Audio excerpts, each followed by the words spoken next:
거든요. 어머니가 나 달라고 했다는 말 안 합디다. 또 안 맞게 맨날 말씀을 안 하세요? 아, 올려. 여보 그거 보지 말고 빨리 우리 거나 합시다. 아니 그것도 지워야지 여봐. 아니 지우는 거 이따 지워. 지워야지. 욕 필요하신 분 이봐요. 인수위 자리가 탐나 이 여자 가만 놓을까. 세무 쪽 일하시는 어렵게 동의들 계산이 딱 나와보죠. 그렇게 살지 마세요. 정당 성남 대고 있는 당신같이 눈이 원하는 문장 성실한 이 시장입니다. 동원. 여보 동원하는 거야. 우리 거나 찾아봐. 그거 어딨어요 여보.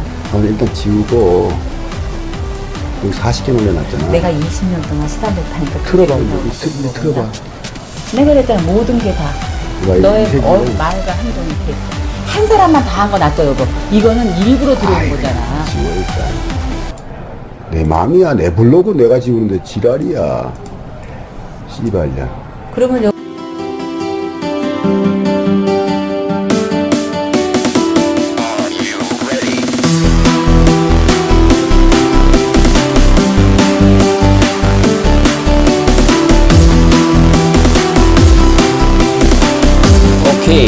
오케이. 안녕하십니까. 점심 식사는 잘 하셨나 모르겠습니다. 아이고, 네. 지금 오늘은 좀 기분이 좀 꿀꿀하죠. 자, 이재명 도의사님 9차 공판이 지금 현재 진행 중입니다. 점심시간인데요. 평소에는 2시에 재판이 있었는데 오늘은 10시에 재판이 진행이 된 것 같습니다. 뭐 길게 말씀드리는 건 아니고요. 뭐 다 아시는 내용이니까 짧게 한번 이야기를 해보겠습니다. 자, 오늘은 9차 공판인데 핵심 증언자들이 나오죠. 가장 핵심 증언자들이 누굽니까? 바로 이재명 형님의 부인하고 그 다음에 이재명 도의사의 입장에서 조카에 해당되죠.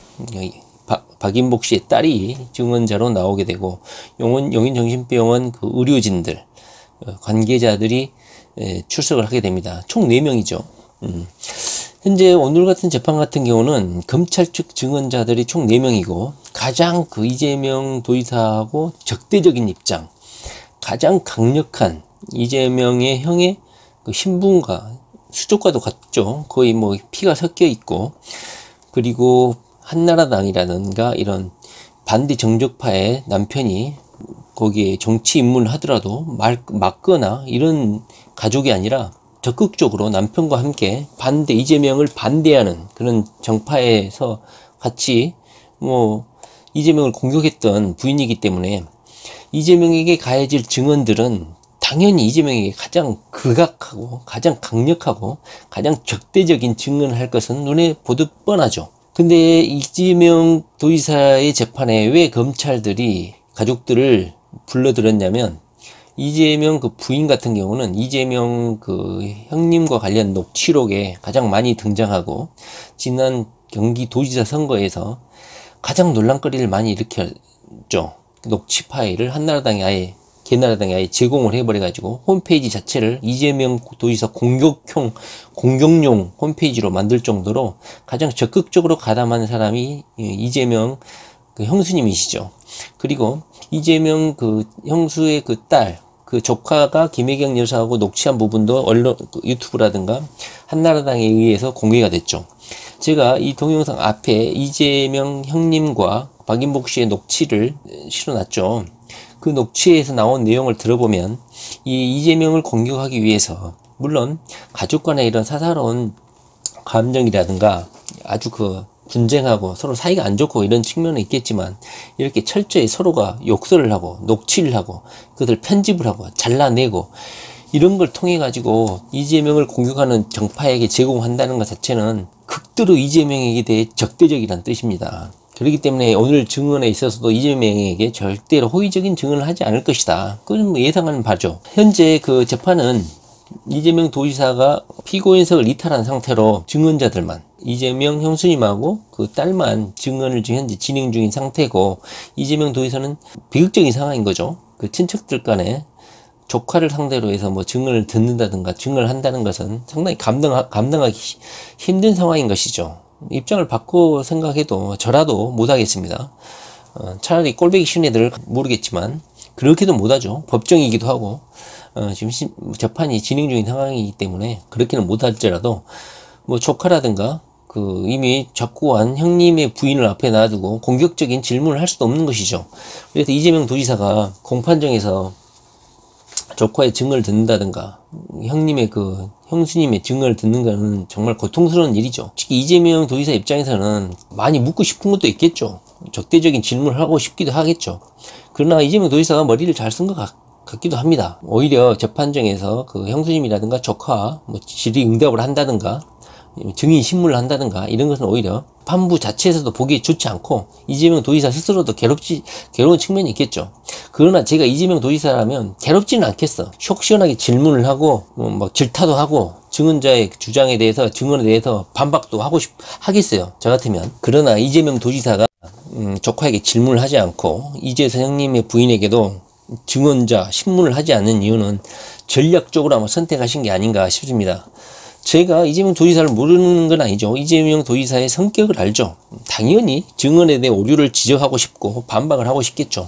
그러나 재판부를 운영하는 운영 시스템, 운영의 묘를 알죠. 이거를 가족 간의 이런 비극적인 상황을 논쟁거리로 삼지 않겠다. 이런 논란을 증폭시킴으로 인해서 자신의 그 진정성을 희석시키지 않겠다. 이런 전략적인 측면도 있으실 거예요. 분명히. 이재명 스타일이라면 당연히 팩트 자체를 체크하는 것이 이재명다운 것입니다. 그러나 이 자리를 모든 변호인단에 맡기고 싸우는 듯한 그 형님의 딸 그리고 형수님하고 싸우게 되는 이런 스탠스를 취하고 싶지 않다. 이런 모습을 취해주는 것은 오히려 재판부에 신뢰를 주는 측면도 없지 않아 있습니다. 당연히 재판부에서는 이걸 감안하고 증인들의 말을 들을 거예요. 당연히 이재명 도지사 측의 증언자들이고 가장 적대적인 이재명에게 적대적인 당사자들이기 때문에 신빙성이 있을 수는 있죠. 이재선의 상태에 대해서. 그러나 오히려 이재선에 옹호하고 이재선이 이재명을 공격하는 반대 정파에 있어서 적극적으로 활동했던 분이었기 때문에 이재선의 부인이 이재명에 대해서 이렇게 증언을 하고 이재선 형님의 정신 상태에 대해서 증언을 한다고 해도 재판부에서는 이미 한 달이 걸러서 듣게 되죠. 아무리 내 남편이 정상이었다. 우리 아버지가 회계대 사무실에서는 정상적인 사람이었다. 이렇게 하더라도 아주 가까운 가족의 증언이기 때문에 오히려 신빙성이 떨어질 수도 있죠. 왜냐하면 이 정신질환 상태라는 것은 제3자가 판단하는 것이 가족이 판단하는 건 아니거든요. 그리고 전국에는 이 강제 입원을 시킨 사람이 당사자들이라는 거야. 그 부인과 딸. 이 사람들이 결국은 자기 아버지를 정신병원에 감금했어. 이건 어떻게 변명을 할 거야. 당연히 이것은 그냥 이재명을 공격한다. 이 차원뿐인 거야. 자, 제가 이재명 도지사에 대한 이 녹설 파일을 보면은 상당히 전략적이고 계획적이죠. 이 녹취 자체를 술술 구슬려가지고 이재명에게 욕을 유도하거나 어떤 질문을 했다. 자기가 어떻게 해서 이재명이가 욕을 하게끔 했다. 이런 녹취가 상당히 전략적이고 계획적이라는 게 녹취에서 실수로 유출이 됐죠. 이 녹취 파일을 아마 이재명 도지사 형님 측에서 제출을 했겠지만 편집을 하고 파일을 자르고 옮기고 붙이고 이렇게 해가지고 한나라당, 이 개나라당이 유리하게끔 파일을 제공했는지 모르겠지만 결국에는 이런 미스테이크한 파일들이 유출이 되고 말았지 않습니까? 이런 유출이 됐다는 것은 순전히 이재명 도지사를 공격하기 위한 악의적인 목적에서 이 파일을 만들었고 녹취를 했다는 게 증거가 되지 않겠습니까? 그리고 이재명 형수 그 조카란 그 녹취도 이거 아닙니까? 김혜경 씨하고 김혜경 여사님하고 그 대화 부분 이거예요. 내가 그동안 너희 아빠를 강제 입원시키려는 걸 말렸는데 너희 작은 아빠가 하는 거 너 때문인 줄 알아. 이것이 이 논란의 핵심인 부분이긴 하지만 이렇게 서로 조카하고 말다툼하게 된 원인이 뭐냐면 그 녹취 파일을 들어보신 분들은 알겠지만 이 조카도 부모님하고 똑같아요. 김혜경 여사한테 전날에 문자를 보낸 것 같아. 거기다가 김혜경 여사를 살살 구슬리고 욕을 유도하는 그런 문자를 보낸 것 같아. 그러니까 김혜경 여사가 전화를 해가지고 너는 이 집안 어른도 못 알아보고 어떻게 그런 문자를 보내냐. 너 어떻게 그렇게 엄마한테 작은 엄마하고 큰 엄마인가요? 그렇게 그런 문자를 보낼 수 있냐. 이겁니다. 그러니까 욕을 하겠고 유도를 하는 거야. 이 조카도. 그러면서 녹취하는 거 보세요. 완벽하게 세팅하고 녹취가 된 거죠. 잠꼬대 하는 듯 하면서 녹취를 했지만 녹취가 처음부터 끝까지 완벽하게 녹취가 된 거야. 제가 이런 거에 좀 감각이 있는데요. 이 녹취는 상당히 계획된 녹취라는 거죠. 지금 엄마, 아빠가 이재명 도지사한테 욕을 구슬려가지고 녹취한 거하고 비슷한 케이스야. 자식도 이걸 닮아가지 않았나는 느낌이 들어요. 먼저 문자를 보내가지고 구슬려가지고 그런 유도를 해. 정신병 발언이 나오게끔 하는 문자를 보낸 것 같아. 그러니까 이 김혜경 여사가 이 문자에 대해서 어르신도 못 알아보냐, 너 그렇게 버리장머리 없냐 하면서 이렇게 말을 한 게 아닙니까? 상당히 발언 유도를 한 게 아닌가 하는 저는 느낌이 든다는 거죠. 이재명 도지사 변호인 측은 이 부분을 이 사람들의 발언과 이 자질, 인격적 자질, 잔인성에 대해서 자질을 문제 삼을 필요가 있다고 생각해요. 자, 오늘은 뭐 그래서 오늘 4명 검찰 측 증언자들이기 때문에 이재명 도지사에게, 그리고 가족이 나왔기 때문에 상당히 이재명 도지사한테 악의적인 증언을 많이 할 것이고, 자기 그 이재선 씨에 대해서 옹호하는 발언을 당연히 하겠죠. 그렇기 때문에 오늘 증언자들의 증언들은 상당히 이재명 도지사한테 뭐 처음에는 비공개로 하자고 했죠. 그 다음에 가림막을 하고 뭐 하냐 마냐, 비공개로 하냐 공개로 하냐. 그러나 이재명 도지사 측은 이런 가족 간의 싸움에 대해서 기자들도 다 보고 있고 국민들이 보는 거에 대해서 상당히 어찌 보면 가족사회적인 비극인 거죠. 안 하고 싶죠. 그러나 이재명이 공격적이고 적대적인 가족들은 쌍수를 들어 환영했죠. 공개해달라고. 그 재판정에서 한다고 하니까 이재명 도지사는 그 증언자들 원하는 대로 다 해라. 조카가 증언하고 싶은 대로, 요구하는 대로 다 들어줘라. 그러나 난 질문하지 않겠다. 이런 가족 내부의 이런 것은 어찌 보면 안 좋은 문제다. 남들이 보기에도 좀 비극적인 일이다 하면서 피고인의 권리를 포기한 거죠. 그날 당일만은. 조카하고 관련된 그 형님의 그 부인과 관련된 문제에서는 피고인으로서 권리를 포기하고 변호인단에게 맡기겠다고 자리를 일단은 법원 내에 계시겠죠. 퇴정을 일단 하신 것 같아요. 일단은 이 재판부에서 벌어진 오늘 가족들의 증언은 크게 신빙성은 없다. 물론 참고는 하겠지. 그러나 워낙 이재명이 적대적이고 이재명에게 반대 정파에서 남편이 활동을 했었고, 그리고 이 녹취 자체가 핵심 부분은 물론 이재명 도지사의 이런 강제 입원 부분, 김혜경 여사가 말한 이 강제 입원이라는 부분 자체도 진단을 위한 강제 입원이라고 이재명 도지사가 해명을 했었죠. 김혜경 여사는 이런 법리적인 부분은 잘 모르죠.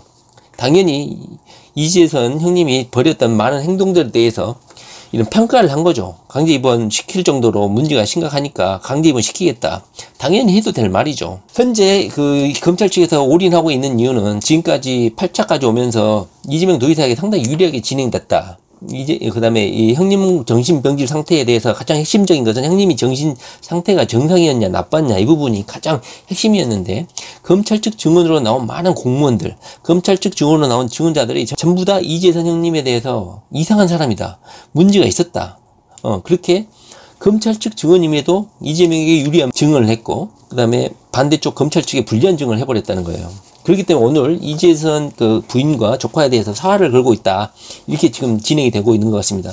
자, 마치기 전에 지금까지 8차 공판까지 오면서 이재명 형님에 대해서 어떤 진술을 했냐, 증언자들이, 검찰 측 증언자들이, 그리고 이재명 측 증언자들, 특히 공무원들이 어떤 증언을 했냐.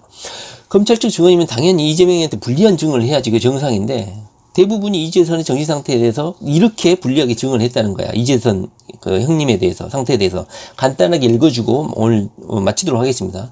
먼저 공무원이 총 8명이 나왔는데 쭉 읽어볼게요. 그 이재선의 상태에 대해서 검찰 측 증언자도 있었다는 거예요. 대부분이. 자, 공무원 첫 번째는 재선 씨가 한 번 전화 오면 30분, 40분 이상으로 통화를 했다. 간첩이냐, 너 권력의 하수인이냐, 말한 내용을 기억하고 있다. 전화하는 용건은 특별한 건 아니고 시장을 비방하는 것에 가까웠다. 23년간 근무하면서 이런 식의 전화를 한 사람은 없었던 것 같다. 두 번째 공무원, 첫 통화 때 금방 흥분하고 탄천 보내줄까? 하면서 고소음과 욕설이 있었다. 무리한 요구가 많았던 것으로 기억된다. 나뿐만 아니라 다른 직원들도 돌아가며 괴롭혔다. 워낙 심한 욕설과 특정한 목적을 관철시키려고 했기에 공무원들이 다 알고 있었다. 특이한 민원이었다. 시장 친형이 그러니까 스스로도 자괴감이 많이 들고 했다. 세 번째 공무원, 전화를 3번, 4번 받았고 당시 시에서 많이 해자되고 있어서 이재선 씨를 잘 알고 있었다. 일방적으로 심한 욕설을 했었고 묘멸감을 느낄 정도로 심하게 욕을 했다. 시장 형이라 부담이 컸다. 너를 죽이겠다는 내용도 있었다. 몇 번 욕먹었을 때는 조용히 있었던 것도 시장의 형님이기 때문에 그랬다. 공무 관련하거나 주차 단속을 통한 민원이 있었으나 이렇게 정도가 지나친 경우는 없었던 것 같다. 그 다음에 4번째 공무원, 1시간에서 1시간 반 정도 이재선 씨가 통화를 해왔다. 제명이 바꾸라고 하고 욕설을 하고 내용을 안 전했다고 하면 직무유기라고 하면서 사람을 어렵게 했다. 내가 사회복지 담당이어서 정신적 이상이 있어 나와 상담을 한번 해봐라.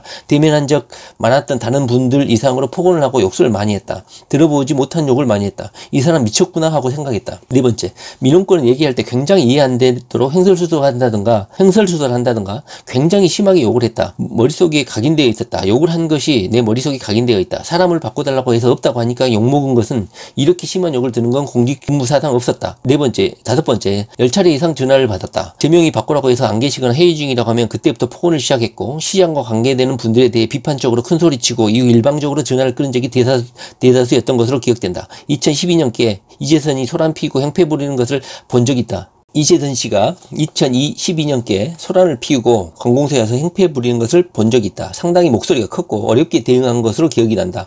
2012년부터 폭언 욕설이 매우 심했던 것으로 기억난다. 6번째, 이재선 씨를 보고 내가 느낀 거로는 정상이라고 보기 어려웠다. 이재선 씨 관련 진술서의 작성과 관련해서 어떤 내용을 기재해달라고 지시받거나 따로 요청받은 적은 없었다. 7번째, 이재선 씨가 성남시 게시판 글에 대해서 내가 답변을 한 적이 있는데 네가 거기 계속 있을 것 같냐? 너를 동으로 내려보내버리겠다. 이재선 씨 글이 시정 운영에 방해가 될 수 있을 것으로 생각했다. 이재선 씨 전화를 받았을 때는 이 사람이 분노 조절을 좀 못한다는 생각이 있었으나 정신질환 정도까지는 생각 안 했다. 이 사람은 검찰 측 증언이에요. 공무원이. 이재선 씨가 이상하다고 말하는 공무원이 있었다. 자기 아는 공무원들 중에서도. 그 다음에 이렇게 공무원들이 2012년도에 이재선 그 형님의 행동과 관련해서 한 명도 예의 없이 이재선에 대해서 불리한 진술을 했다는 거지. 이재선은 정신적으로 이상했다. 행동이 사실상 부정적으로 이렇게 진술을 했다는 거죠. 그러니까 검찰 측에서는 지금 상당히 자신들의 증언자면서도 상당히 불리하게 증언을 했기 때문에 박인복 씨라든가 그 조카의 증언에 이재명에 대해서 타격을 줄 만한 증언을 유도해내려고 상당히 공을 들일 것이라고 생각합니다. 그리고 그 조카에게 들려줬던 그 김혜경 여사의 그 녹취록을 현장에서 재판부에서 틀려고 하니까 재판장이 녹취를 틀지를 못하게 했다고 합니다. 그리고 그 조카에게 직접 증언으로 해라, 말로 해라, 이렇게 했다고 합니다. 지금까지 유출된 그 이재명 형님의 녹취를 보면 상당히 이재명의 욕설 부분만 커트해가지고 파일을 커트해가지고 이어붙이는 게 많았습니다. 욕설 날짜를 순서를 뒤바뀌어가지고 파일을 같이 옮겨 붙은 경우도 있었다고 지금 의혹을 제기하고 있고요. 이 상황 자체 항상 보면 옆에서 박인복 씨가 속닥속닥 하는 목소리도 들립니다. 그러니까 이재선 형님이 옆에서 뭔가를 말하면 옆에서 코치를 해주고 있다는 거죠. 박인복 씨가. 유튜브에 당장 검색만 해도 이 박인복 씨가 이 이재선 형님의 그런 행각에 심하게 말하면 공범인 거죠. 공범으로 가담을 해서 이 사태를 악화시키거나 유발한 측면도 없지 않나, 저는 그런 생각을 합니다. 박인복 씨는 이미 형님이 돌아가셨기 때문에 이재선과의 어떤 인적 관계가 있는지는 저는 잘 모르겠습니다. 뭐 친척 관계는 단절됐나요? 잘 모르겠지만 오히려 그 도끼가 더 많이 올랐을 거라고 저는 생각을 해요. 그러나 자신이 제공한 이런 파일들이 그 이재선 형님과의 그런 나누었던 속닥속닥 조작하고 계획하고 내가 이렇게 말해가지고 욕을 유도했다는 듯한 그런 멘트라든가 뭐 내가 이렇게 말을 했다, 20년 동안 뭐 했다, 그리고 우리 할 일이나 빨리 올리라든가 글을 올려서 뭘 하자, 이런 분란을 조정하는 듯한 이런 행동들, 이건 무엇이란 말입니까? 얼마나 악해요. 일단 제가 저번에 영상에도 말했지만 이 발단은 결국은 당신들이 입원을 시켰잖아요. 입원을 시키기 전에는 거품을 물고 침을 질질 흐르고 칼을 들고 돌아다녀야지만 정신질환자가 아니라는 거예요. 이런 조울증, 그 다음에 이 기분 우울, 변이성, 이런 정신 의심 환자들은 언제든지 사건을 일으킬 수 있잖아요. 이재명 도지사도 트위터에 어제 자신이 동생에 의해서 이런 조울증 환자에 의해서 칼에 맞아갖고 형이 사살된 게 있었잖아요. 당장 지금의 현실이라는 거예요. 박인복 씨 들으세요. 어머니에 대해서 그런 패륜적 발언을 하고 그러면 눈깔이 안 돈 동생이 비정상인 거예요. 제가 봐도 일반 국민이 당신의 그런 말투, 철학적 표현, 이런 말 들으면 야마가 돌고 눈깔이 돌아가는데 어머니를 아끼고 효도하고 최선을 다하고 그 어려운 환경을 극복해서 공부하고 효도를 해보려는 이재명 입장에서는 형님의 그런 패륜적 행동이 기가 차지 않겠어요? 이재영 씨도 증언으로 출석을 한다고 하는데요. 입장은 서로 상반되겠죠. 당신이 남편으로부터 이재명 형님으로부터 고통받았던 가족들은 당연히 이재명이를 옹호를 하겠죠. 입장은 상대적인 거예요. 그건 한번 상식적으로 생각해 보세요. 누가 더 잘못했는지, 누가 더 먼저 이렇게 발단을 일으키고 사람 긁어놓는지, 성과를 긁어놓는지. 저는 이재명의 이런 욕설을 들으면서 정말 이재명을 존경하게 됐어요. 이런 또라이 똥파리 새끼들은 이재명이 욕설 잘한다, 이런 뭐 이재명을 욕하는데요. 이것은 왜 욕을 하는지, 욕을 안 하고 신사적으로 해야지 인간적이라고 생각하는 이런 가식적인 인간들 멘트는 듣지 마세요. 이재명 욕설하는 거 정말 잘하고 칭찬 드릴 예예요. 엄마가 당한 거 있으면 욕을 해야죠. 자, 이재명 도지사 화이팅. 스노카메